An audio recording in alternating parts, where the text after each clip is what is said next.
What is up? Looks like Wargaming has lent me an IS-3A for 19 days. So what I'm going to do is set it up and play a live game for you immediately. Let's go do this. Alright, it's all done. I've set it up with my two 777 crews, and it only takes 3 crews, so you only need your driver, gunner, and commander. And I've got BIA skills, of course.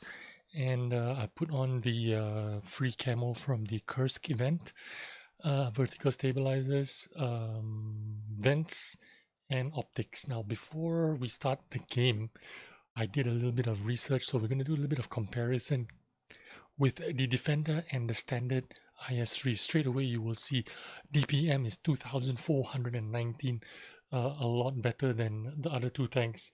And the penetration 221 on the standard AP shells versus 225 on the other two. Sorry, not AP shells. Standard shells are APCR shells.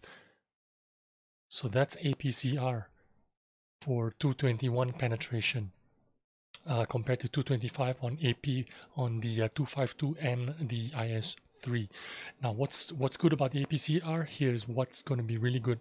1,400 shell velocity. This thing is like a laser. It'll fire that fast.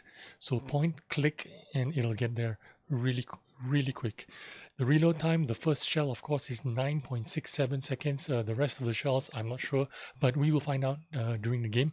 Let's talk a little bit about the aiming. Aiming is 3 seconds. The Defender is a lot better, 2.87, which means you're not going to do very well in like long distances. Dispersion as well, it is not as good as the IS-3 and the Defender, which means it says something. It says that sniping from a distance is not what this tank is about. This tank is about medium to short distances. So you need to get into the faces. Forward speed 40, better than IS-3 and 252. But the problem is the power to weight ratio, which means it's going to have it's going to feel slower. The terrain resistances and things like that, as you can see here, although it has better top speed, I don't think you're going to be faster or more agile. You're not going to be as agile as an Object 252 or an IS-3 because of the power to weight ratio and because of the terrain resistance values. Armor wise, it is the same as in IS-3, which means the Object 252U is going to be a lot better than it. However, the turret is the same as the Defender and the IS-3, so that's so if you're hull down, it's going to be quite good, I guess. And also you have maybe 1 more degree of gun depression, if I'm not mistaken. I think I saw it somewhere. No, actually it's 5 degrees. 5 degrees, same as the IS-3, 1 degree less than the Defender. So where were we at? The armor and health, and that was it. I guess we're ready for a game. Let's get straight into it. Alright, here we go. This is my 5th attempt on making this video. Hope I get a good game, because the last 4, I think I average damaged about 800. Every time getting caught out in positions where I can't do any damage, or no opportunities to do any damage, and no opportunities to go forward. I don't know, it's just been a shit show for me. And I also have difficulty with the mobility of the tank. Seems like this tank is really slow. I think it has worse terrain resistances. I'm not sure, but it's not working out too well for me in terms of mobility. So I'm not getting any damage because I can't get there. And the other issue I have is, although I love the 1,400 speed of the shell velocity, however, the penetration, I think it's 221 on the APCR shells, is not very good at all, which means I don't penetrate a lot of the shots, especially on tanks that have a little bit of armor, or they have angled their armor. Now I don't want to be passive, even though this is a tier 10 game. But I can't really do much being a tier 8.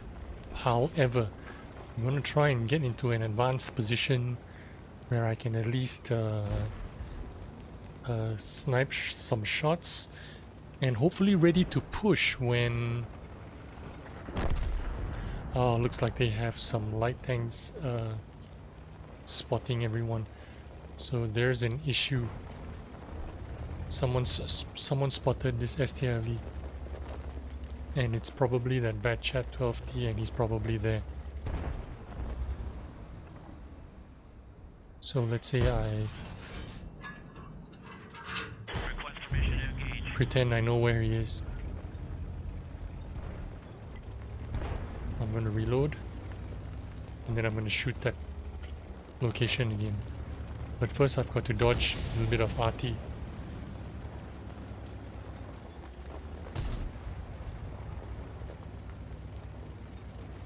There's a Centurion that might be showing himself. Let's see if I can get a shot on this. Nope, he's not. How about the Centurion? If he gives me his side, if he comes out on this side a little bit, I might be able to shoot him once or twice. He's got to back off. And it looks like we've lost a tier 9 WZ-120 and the Sturf. And everybody's packing onto the west side, which isn't good. Here we go. One. I'm probably spotted, so I'm going to back off. So I managed to get one shot out of that guy. The IS-7 is pushing. I should try to help him. GWE has managed to stun me. And I don't blame him because I'm a slow-ass tank. Now I'm going to attempt to cross, but I know there's a bad chat somewhere in this middle here. Because every time you shoot, he spots me. So what I'm going to do is try to... There he is. He was there. Maybe I landed that blind shot on him. I'm not sure though. But there's an E50M.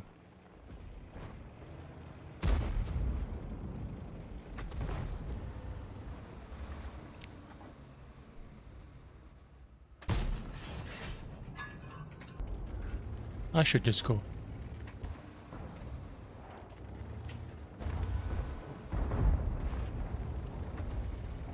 I should just go help this guy. Well, I got spotted by something. It was the E50M. He took a shot and he missed. And I will... Fuck these RTs, man.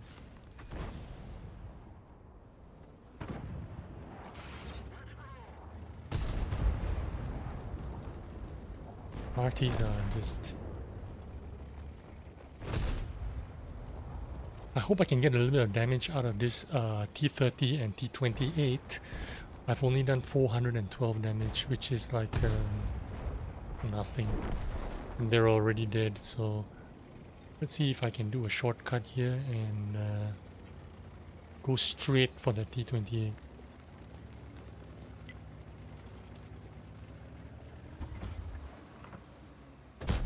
One. Got 2 shots out of him, so is IS-7 crossing? Maybe. I'll load the heats now.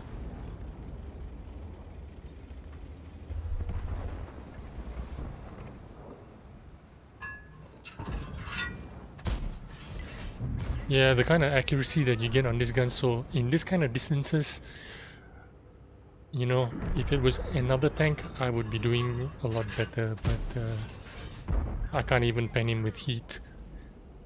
Is that even heat? Yeah, it is heat. Let's try it again. Frontal, IS-7. Trying to get the lower plate. Oh, there we go, after 3 attempts. Do I get the last shot on him? No. So let's push forward and go back to the APCR. Hi, keep hiding IS-3. Wait for me to get there, please. I'm just gonna shoot that from here.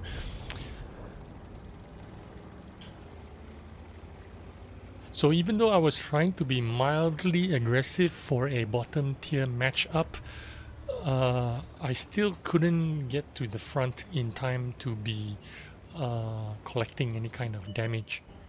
Well, I have a chance with the T10 here, so I'm gonna go for him.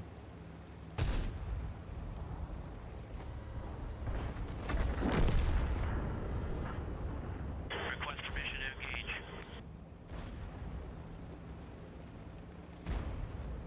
The IS-3 is going to be dead by the time I get there, so I'm gonna get the backside of the... Okay, looks like he's fired. Permission to engage. Just load up 3 into him and he's dead. And that was 2,133 damage, which is, I think, you could have done a lot better. Could have done a lot better easily. But I was bottom tier and I wanted to stay alive for as long as I can. What is my opinion? I think this tank is kind of good. I don't want to say it's OP at the moment, but I think in certain situations you're gonna have it be very dominant. And it depends on what kind of shells you are firing and what you come up against as well. The thing is, it's going to add a lot more unpredictability into the game, which I suppose is what wargaming want. You want it to be unbalanced, you want it to be unpredictable. If that's what they're aiming for, then you're going to get it in this tank, because you never know what you're going to come up against with, you know, when you're driving in your IS-3 or whatever, and next thing you know, you're going to face up with an IS-3A, then that's good riddance to you. But if you're in an IS-3A and you're in situations where you don't know if you can do the damage, if you have enough speed to get there to do the damage, I suppose unpredictability is what I'm going to say about this tank right now. So I'm going to submit this video in for my first video, and I'm going to follow this up later on, because I have this tank for 19 days or whatever. So you're going to look forward to a lot more videos. But at the moment, I think this tank is going to come out for 13th of December's Advent Calendar tank. So if you want to get this tank, and you can get it with gold, I think I have to say yes, get it. Thanks for watching. I'll see you in the next video.